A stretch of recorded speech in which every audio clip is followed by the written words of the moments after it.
Glen Mazzara. I'm a writer-producer from Los Angeles.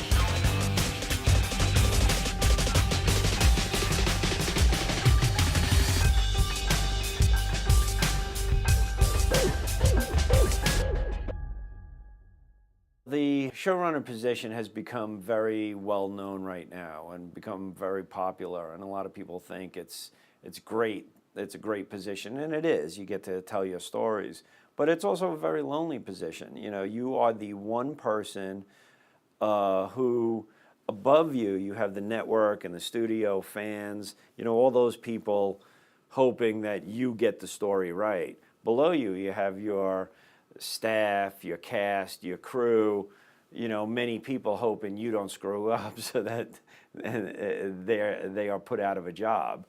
So you're really, you know, right in the center of all the action. You're also the only person who's involved in all aspects of the production, from when the idea originates, or a pitch, or a storyline, or an arc, working on that with the writers, pitching that out to the executives and your fellow producers, writing it, prepping it, bringing in a director to shoot it, working with the cast and crew to get it filmed, cutting it with the editor, scoring it with the composer, adding special effects, you know, the final sound mix. So you have a bird's eye view of the entire process. You know, the writer, I think, really becomes the, as I said before, the artistic voice. They're the filmmaker seeing the entire process. No one else has that perspective. We'll add a 3D blade as well as all the gore and blood. The blade doesn't spit out a lot of chunkage, so maybe a little less chunkage there. It was very intense. There's some great TV being made, and fans who are very, very interested in this, in how their shows are being made, they want to know behind the scenes details, and they seek out this knowledge. I think as the film industry has contracted, there's an entertainment press that then puts forward the behind the scenes of your favorite TV show. And, you know, since showrunners are involved with not just one project, a 2-hour movie, they're involved with a show that could be running over several series. Those people are interviewed, those names are put out there. Showrunners have also become very savvy about using social media to connect with their audiences, Twitter, Instagram, Tumblr, those type of things, Facebook, obviously. And so I think things have changed, and there's become an expectation that fans are going to have access to the people who make their TV shows. Action! But it's an emotionally heavy scene. So whereas I was thinking that it could become scary and some action and that kind of stuff and then get to an emotional space, it got to the emotional space quickly. And Norman just went for it. I think one of the biggest challenges I faced as the showrunner of The Walking Dead was to remain true to the spirit of the original work, to develop that original work for the TV series, to try to grow the audience, to remain true to Frank Darabont's original vision of that show, to not mimic that vision, but still add my own original voice to the mix. So there were a lot of different elements to contend with. It was quite challenging to remain true to the spirit of that comic and yet tell something that was new and surprising to the audience. I know we're all exhausted, but we gotta push just a little bit more. Say it again!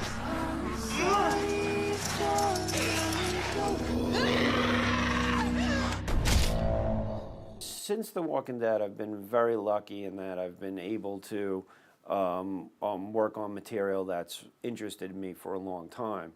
And fortunately, I was able to complete a script called the Overlook Hotel, which is for being produced by Warner Brothers, and it's based on an original prologue that Stephen King wrote for the original novel. It was cut actually for length at the time, but it's really the story about the man who finds the mountain and builds the hotel, the hotel that then Jack Nicholson is the caretaker of in the classic Kubrick film, The Shining. So it was really an origin story of that hotel and that man, and it was really a lot of fun to write, and so we'll see what happens, but I really enjoyed writing that. Here's Johnny! I currently have a deal with Fox Television Studios, and one of the properties in their library is the classic 1976 film, The Omen, which I've been a fan of ever since I was a kid and was old enough to watch it.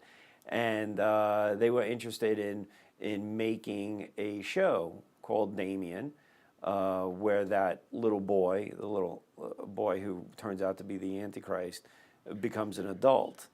And they came to me and asked if I would be involved with it. And I said, well, that's a great idea. I'd love to just write it. So I got into it. I really love the material. And interestingly enough, we've sold that to Lifetime, which is normally known for hitting a particular demographic. And what's been interesting in the development process is that, women do love horror. And I know that from my experience on Walking Dead, and they are some of the most rabid fans, if not the most rabid fans. So the idea is to create a show in which is surprising on perhaps that network because they haven't done that type of material before, but it'll service that core audience and then hopefully appeal to a larger audience. So I've developed that script, and we'll see if it goes to pilot and series. There's a lot of hoops to jump through before that ever makes it to air. But again, that was a project that I really enjoyed writing, and I hope that one day I can share it with an audience. This is not a human child. Make no mistake. I'm incredibly optimistic about the shows that are coming out of Europe. I think Borgen, The Killing, Those Who Kill, obviously a lot of shows on BBC and coming out of England. The Return from France, I'll use the English title, I thought was outstanding. Pourquoi c'est toi qui es revenu? Pourquoi elle? La regardez pas comme un monstre. Tu sais ce que je ressens? Je m'en fous de ce que tu ressens, t'existes pas. Dealer qui t'aime, un dealer! And really appealing to American audience in the sense that these are grounded, gritty shows that are about characters that we fall in love with and that we care about. And one of the things that's been so wonderful about being at this TV lab in Berlin is that I'm meeting a lot of artists who are really hungry to tell their stories. And with so much innovation today, where you can maybe shoot trailers and put that online, or try different crowdfunding or different partnerships, and however these shows get made, I see that there's a lot of people really interested in telling their stories.